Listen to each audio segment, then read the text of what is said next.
کوفے کی حسینہ قاتل جو شہادت امام علی علیہ السلام کی وجہ بنی، کتام بنت شجنہ بن عدی۔ کوفے کی حسینہ کتام آخر کون تھی؟ شہادت امام علی علیہ السلام میں اس کا کیا کردار رہا؟ کتام کو امیر المومنین علی ابن ابی طالب علیہ السلام سے کیا دشمنی تھی؟ کتام نے ابن ملجم مرادی سے شادی کے لیے کیا تقاضا کیا تھا؟ کتام بنت شجنہ بن عدی بن عامر کا تعلق قبیلہ تیم الرباب سے تھا۔ اس کے باپ کے نام میں اختلاف ہے۔ تاریخی کتب میں ایک جگہ اس کے باپ کا نام علقمہ اور دوسری جگہ شجنہ ذکر ہے، جبکہ بعض تاریخی مصادر میں اخضر بن شجنہ لکھا گیا ہے۔ پس اس بنا پر بعض مورخین کے مطابق شجنہ اس کے باپ کا نام نہیں بلکہ اس کے دادا کا نام ہے۔ مورخین کتام کو حسین و جمیل خاتون لکھتے ہیں۔ وہ کوفہ میں اپنے حسن کی وجہ سے مشہور تھی، یہاں تک کہ ابن ملجم نے جب اسے پہلی بار دیکھا تو بے خود ہو گیا۔ مورخ بلعمی نے اسے کوفے کی خوبصورت ترین عورت کہا ہے، جبکہ مسعودی اور ابو الفرج اصفہانی اسے اس زمانے کی زیبا ترین خاتون شمار کرتے ہیں۔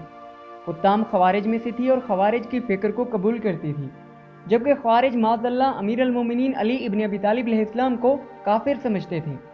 بعض تاریخی کتب میں ہے کہ کتام کا باپ شجنہ بن عدی اور اس کے بھائی خوارج میں سے تھے، جبکہ بعض روایات میں ہے کہ کتام کا باپ خوارج میں سے نہیں تھا مگر اس کے دونوں بھائی خوارج میں سے تھے، اور اس کے دونوں بھائی علی ابن ابی طالب علیہ السلام کے مقابل جنگ نہروان میں مارے گئے تھے۔ کتام اپنے بھائیوں کے قتل کا امام علی علیہ السلام سے بدلہ لینا چاہتی تھی۔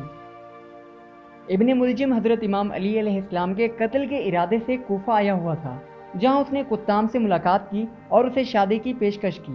کتام نے ابن ملجم سے شادی کے لیے شرائط رکھی۔ ان میں سے ایک شرط امیر المومنین علی ابن ابی طالب علیہ السلام کو قتل کرنے کی تھی۔ کتام ابن ملجم کو قتل امام علی علیہ السلام پر بار بار آمادہ کرتی رہی اور حتیٰ کہ اس پر خوف کی تہمت لگائی تاکہ ابن ملجم میں قتل امام علی علیہ السلام کے متعلق مزید پختہ عزم پیدا ہو۔ کتام نے وردان کو ابن ملجم کے ہمراہ کیا تاکہ وہ امام علی علیہ السلام کے قتل میں اس کی مدد کرے۔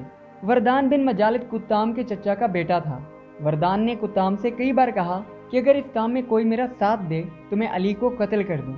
اس بنا پر کتام نے ابن ملجم اور وردان دونوں کو ایک ساتھ قتل امام علی علیہ السلام پر آمادہ کیا۔ ابن ملجم جو کتام کے عشق میں پاگل ہو چکا تھا، اس نے قتل امام علی علیہ السلام پر ارادہ مزید مضبوط کر لیا۔ امیر المومنین حضرت امام علی علیہ السلام 19ویں رمضان کی شب اپنی بیٹی ام کلثوم کے ہاں مہمان تھے۔ 19 رمضان کو امام علی علیہ السلام نماز صبح کے لیے کوفہ کی جامع مسجد میں داخل ہوئے اور سوئے ہوئے افراد کو نماز کے لیے بیدار کیا۔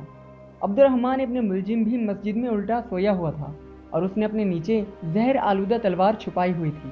امام علی علیہ السلام نے اس کو بیدار کیا اور اس سے نماز پڑھنے کو کہا۔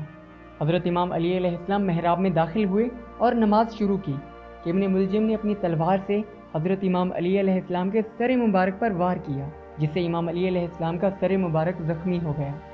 حضرت امام علی علیہ السلام نے اس حالت میں فرمایا، رب کعبہ کی قسم میں کامیاب ہو گیا۔